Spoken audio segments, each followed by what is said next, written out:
কিন্তু আল্লাহর কি খেলা। যেই হারুন স্যার আলেমদেরকে চরিত্রহীন বলল, আল্লাহর খেলা আল্লাহ আজকে তাকেই তার চরিত্র ন্যাংটা করে উলঙ্গ করে জমিনের মধ্যে দেখায়া দিল। এগুলো কার খেলা? এই বাংলাদেশের প্রশাসনের ডিবি প্রধান হারুন স্যার, যার নাম সবাই বলে হারুনুর রশিদ, তিনি এই বাংলাদেশের আল্লামা সাইদি সহ আল্লামা মামুনুল হক সহ আলেমদেরকে রাজাকার প্রমাণ করার চেষ্টা করেছে, আলেমদেরকে ধর্ষক বানাইছে, আলেমদেরকে বলেছে চরিত্রহীন। কিন্তু আল্লাহর কি খেলা। যেই হারুন স্যার আলেমদেরকে চরিত্রহীন বলল, আল্লাহর খেলা আল্লাহ আজকে তাকেই তার চরিত্র ন্যাংটা করে উলঙ্গ করে জমিনের মধ্যে দেখায়া দিল। এগুলো কার খেলা? এই জন্য আল্লাহ বলেন ওয়ামাকারু ওয়ামাকার আল্লাহ আল্লাহু খায়রুল মাকিরিন। তারা ষড়যন্ত্র করে আর আল্লাহ পরিকল্পনা গ্রহণ করে, কৌশল অবলম্বন করে। কার কৌশল বিজয়ী হবে?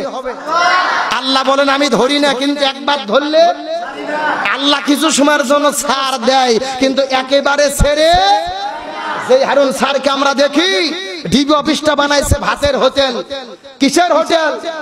ভাতের হোটেল, খাওয়ার হোটেল। আমার বক্তব্য না, আজকে কোর্ট বলেছে, সুপ্রিম কোর্টের বিচারপতি বলেছে যে ডিবি প্রধান আজকে ভাতের হোটেল খুলে বসেছে, যারাই যায় তাদেরকেই খাওয়ায় আর ছবি তুলে ফেসবুকে দেয়। এগুলো হাসি ঠাট্টা তামাশা ছাড়া কিছু হতে পারে না।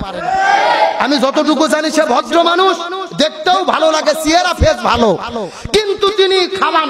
আরে ভাই খাওয়ানো তো ভালো, হযরত ইব্রাহিম আলাইহিস সালামের সুন্নাহ, তার বাড়িতে যেই যাইতো তাকেই খাওয়াতো।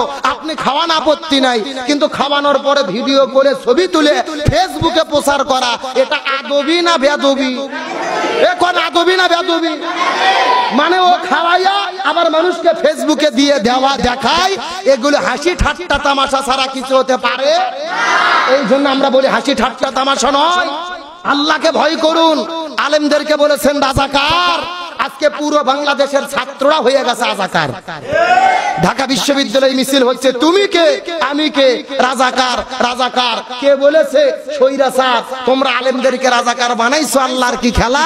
পুরো বাংলাদেশের স্টুডেন্ট ছাত্ররা রাজাকার বলে নিজেদের গর্ববোধ করতেছে, পরিচয় দিচ্ছে। এগুলো কার খেলা? এগুলো কার ফয়সালা? এই জন্য বলি আমরা ইসলামের বিরুদ্ধে লাগতে যাব না, আলেমদের বিরুদ্ধে লাগতে যাব না, কোরআন সুন্নাহর বিরুদ্ধে লাগতে যাব না।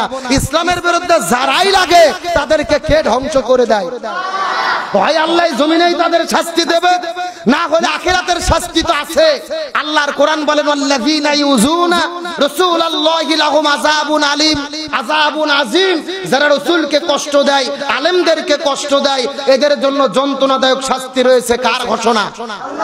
আর আল্লাহর কোরআন অন্য জায়গায় বলেছে নুতুল্লিম বাদা যালিকা জানিম। নিঃসন্দেহে যারা আলেমদের বিরোধিতা করে, আলেমদের চরিত্র নিয়ে কটাক্ষ করে, এরা কখনো বৈধ সন্তান নয়, এরা হলেন পিতৃ পরিচয়হীন অবৈধ জারদ সন্তান।